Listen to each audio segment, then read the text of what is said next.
Michael Burry is going off. What's going on, guys? It's Ricky with Technical Solutions. Here's a quick little update for you. If you guys have not been keeping up, Michael Burry right now on social media is comparing the housing bubble crash to, of course, this current AI boom that we are going through right now. What he shared is home prices never fall. This was the rhetoric that was shared back in 1999, leading up to the not the dot-com crash, the housing bubble crash.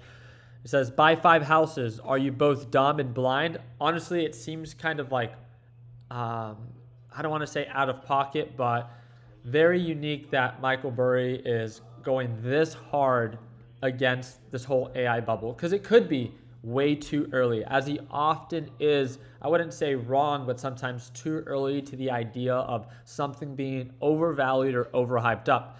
Then the second comparison is he brings this up, right? This was the housing prices leading up to 2008 when we saw the housing bubble market crash. And that's where Michael Burry really established his name and made hundreds of millions of dollars for his investors in his fund. Since then, a lot of you guys know, as of last year, he no longer runs his Scion investment fund. He's actually no longer needed to report to the SEC.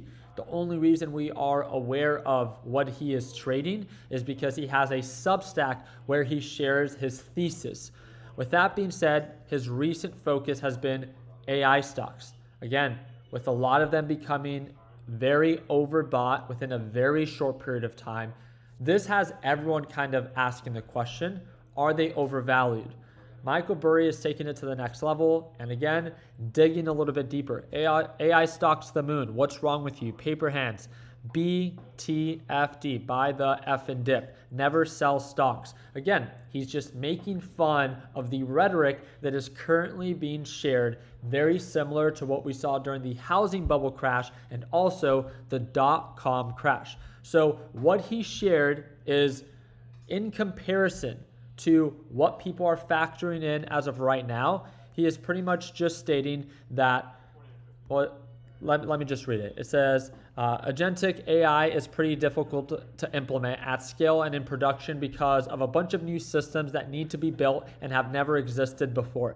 And he is saying that this is the part that is actually the hard part. And this is why we have not seen such huge success stories yet. Every company is trying to figure this out. Anyways, I don't think that is the problem on the demand layer. What's happening at the finance layer is interesting and can be problematic, but time will tell. I would say that this should just be a kind of red flag.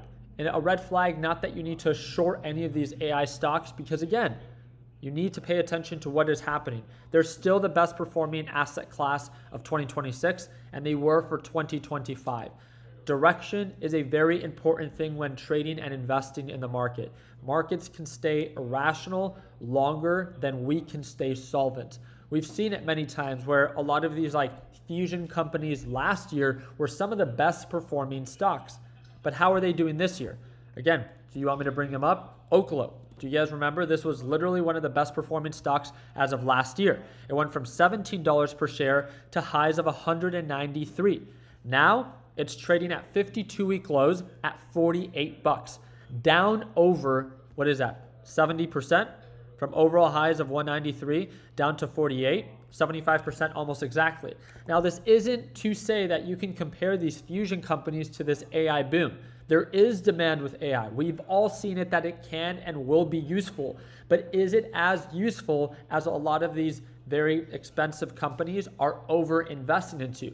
A lot of people are now saying that AI is inflationary. We recently received an update from both Apple and Microsoft sharing their price increases for some of their most popular products due to AI and memory chip price increases. So now we are seeing that not only is it more expensive for these companies to pour into as an investment, but now it's also more expensive for consumers just to be able to use these products that are supposed to be working at a more efficient rate. This is also something that he began sharing. Now, class, repeat with me. I will never buy cycles at low PE ratios and record earnings. Say it again. I will never buy cyclicals at low P ratios and record earnings. This is something that almost everyone is talking about. But again, you can never go tit for tat in the sense of every crash in history is always different. It's never exactly what happened in the past before is what's going to happen today. So I think Michael Burry does bring up some red flags that we should all be aware of. And it shouldn't offend you that there are some concerns or some uncertainties and that you might want to proceed with caution at overbought levels. Because just like we've seen, especially with, again, one of the best performing stocks of this year, Micron went from 1,300 all the way down to lows of 890. So again, if you are over leveraged at these overbought levels and you experience that retracement, that was a 33% pullback. So you can try to argue the fact that no, there is demand. No one's arguing that AI is incredibly valuable and that it is one of the best performing asset classes of 2026. Two things can be right at the same time. It also doesn't mean that you should over leverage yourself at overbought levels when you know that there are signs of uncertainty, and especially recently, we've experienced a very aggressive bull run. That a correction wouldn't be much of a surprise, and it also probably wouldn't be a bad thing. A correction doesn't mean a full-blown crash. It just means that, again, maybe the NASDAQ can drop 10 or 20%. And if the NASDAQ market begins to drop 10 or 20%, then yes, it's always the most overvalued stocks like maybe Micron, SanDisk, Intel that will correct a little bit harder. But remember, if you're invested in these companies long term, why are you offended by the pullbacks? The only people that get offended are those that did not prepare and over leverage themselves at overbought levels and now are either getting margin called or have no more money to buy the dip with. Again, a perfect example is the crypto bros that bought at $126,000 per coin were telling you to buy, and now they have nothing to buy as they've been liquidated and have no more to buy at these oversold levels. Remember, every market in history has huge runs and eventually will correct even in a slight degree. Your job is to prepare at those overbought levels, not to predict, but simply to prepare for those pullbacks so you have cash available, as many of us have talked about. How cool would it be to be invested in some of these good quality performing companies for 2025 and 2026 that we can get them at just cheaper levels? That is, I think, the part that excites me the most. With that being said, again, you also want to remind yourself that Michael Burry isn't perfect. He has called out a few companies that he's been invested in that have not been the best performing stocks. And this is why I wanted to share both the good and the bad of, hey, he's not always right 100% of the time, and sometimes he's kind of wrong. Right now, class, remember this, Michael Burry's top pick. He has announced that he was invested in Adobe, and Adobe in the past 5 years has lost 63%. Again, you cannot just talk about all of the good and the successes he's had. It's also important to acknowledge that it's never 100% perfect.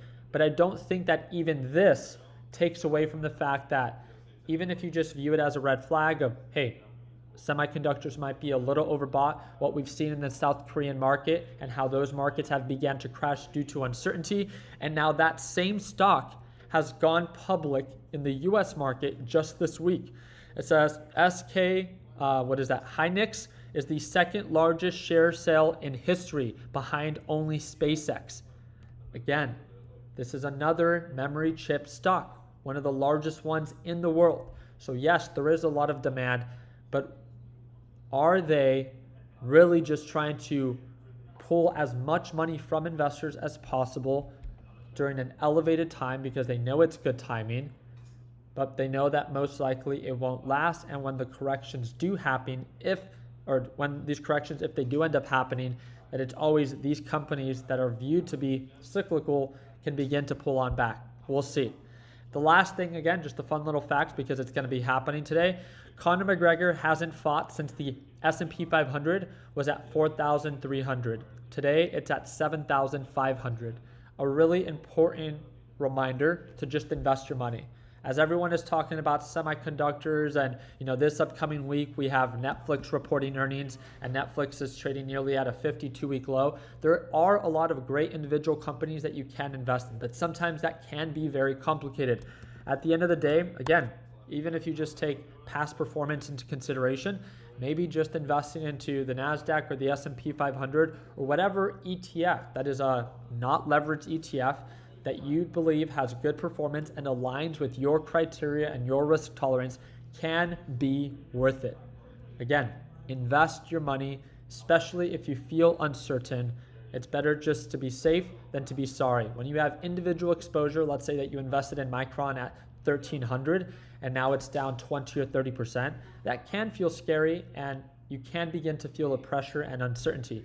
If you don't want to really experience that type of volatility, that is the whole point of investing in these basket of indexes, as in the S&P and NASDAQ, is they allow you to be a little bit more diversified. They maybe are a little bit more boring, but guess what? It's okay to be boring when you have money. So again, if you ever have any questions, feel free to comment down below. Again, don't forget to stay up to date. Make sure you subscribe to the channel. And if you ever want to tune on into our live sessions, it's the second link in the description down below. We'll see you on Monday at Market Open. I appreciate you guys' time like always. Let's make sure that we end the year on a green note. Take care, team.